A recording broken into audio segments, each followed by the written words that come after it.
हजारों सालों तक इंसान अंतरिक्ष में देख के ये सोचता रहा कि इस टिमटिमाते तारों के उस पार क्या होगा, अंतरिक्ष का अंधकार कितना गहरा होगा, ब्रह्मांड की गहराइयों में क्या राज छुपे होंगे। लेकिन इन सारी कल्पनाओं का सन 1957 में अंत आ गया, जब सोवियत यूनियन ने अपने पहले सैटेलाइट स्पुतनिक 1 को अंतरिक्ष में भेजा।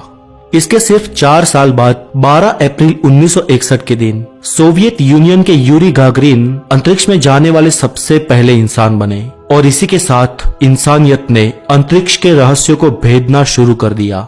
इसके बाद अमेरिका के मून मिशन से लेकर artificial satellites, probes, international space station, Hubble telescope और वाइजर्स जैसे अभियानों से पिछले 50 सालों में हमने पृथ्वी पर बैठे बैठे यूनिवर्स को एक्सप्लोर किया है।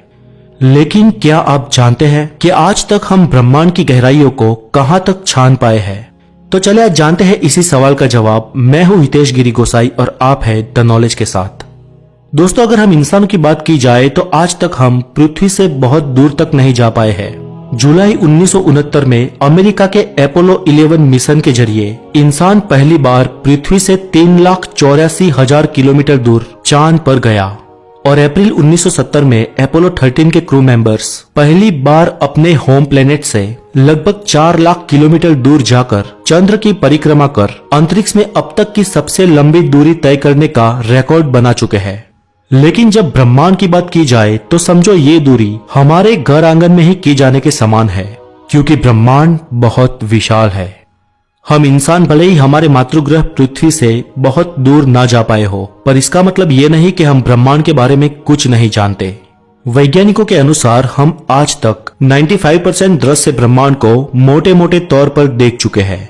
आज से करीब 41 साल पहले सन 1977 के अगस्त और सितंबर महीने में नासा ने वाइजर 1 और 2 नाम के 2 स्पेसक्राफ्ट अंतरिक्ष में भेजे। इनका उद्देश्य सूर्यमंडल और अंतरिक्ष की जानकारी पृथ्वी पर पहुंचाने का था। इन दोनों यानों ने हमें हमारे सूर्यमंडल की चौंका देने वाली जानकारियां भेजी, जिसे हम कतई नहीं जानते थे। जैसे कि हमारे पृथ्वी के जैसे ही ज्वालामुखी जुपिटर ग्रह के चंद्रमा पर मौजूद है और जुपिटर के चंद्रमा यूरोपा पर महासागरों का भी अस्तित्व है। वाइजर ने हमें ये बताया कि शनि के उपग्रह टाइटन पे हाइड्रोकार्बन के सागर है, जो इथाइन और मिथेल से मिलकर बने थे। इसने हमें यूरेनस की साफ तस्वीरें भेजी तो नेपच्यून के चांद पर नाइट्रोजन के गीजर होने की जानकारी भी दी।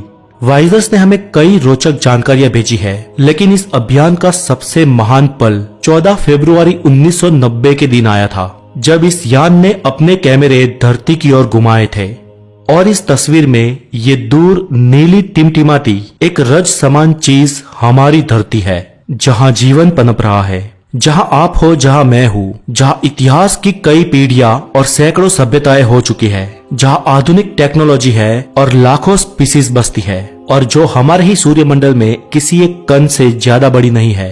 अगर किसी वजह से इस जगह पर आज एक ही रात में जीवन समाप्त हो जाता है, तो ब्रह्मांड में तो क्या हमारे सूर्यमंडल में भी किसी को कोई फर्क नहीं पड़ेगा। फिलहाल वाइजर्स हमारे सूर्यमंडल को छोड़कर इंटरस्टेलर स्पेस में पहुंच चुका है। आज ये ब्रह्मांड में इतने दूर है कि जहां शून्य अवकाश, अंधेरा और बेहद ठंडी के अलावा कुछ भी नहीं है।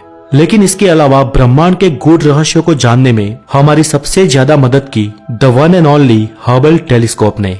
धरती से 568 किलोमीटर दूर अंतरिक्ष में मौजूद हबल टेलीस्कोप को वो ताकत मिली है कि वो अंतरिक्ष में अनंत दूरी तक देख सकता है।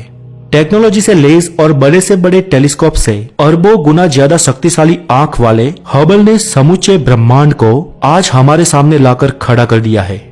हबल ने हमें हमसे खरबों प्रकाश वर्ष दूर बसी गैलेक्सीज की तस्वीरें दिखाई, विशाल कुदरती रचना जैसे नेबुलास को दिखाया, और हमें ये मालूम हुआ कि नेबुलास के गैसों के बीच नए तारों का जन्म होता है, तो ब्लैक होल और सुपरनोवा जैसी घटनाओं का भी एहसास करवाया।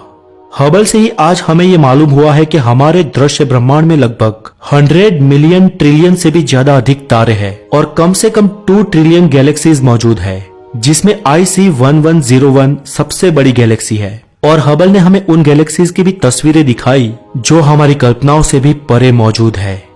हमारी खुद की गैलेक्सी मिल्की वे ही 1 लाख प्रकाश वर्ष जितनी बड़ी है। सिर्फ इतना ही नहीं, हमारी गैलेक्सी के साथ एंड्रोमेडा गैलेक्सी, ट्रायंगुलम गैलेक्सी और ऐसी करीब 50 और गैलेक्सी मिलकर एक लोकल ग्रुप ऑफ गैलेक्सीज की रचना करती है, जो 1 करोड़ प्रकाश वर्ष जितने विशाल विस्तार में फैला हुआ है।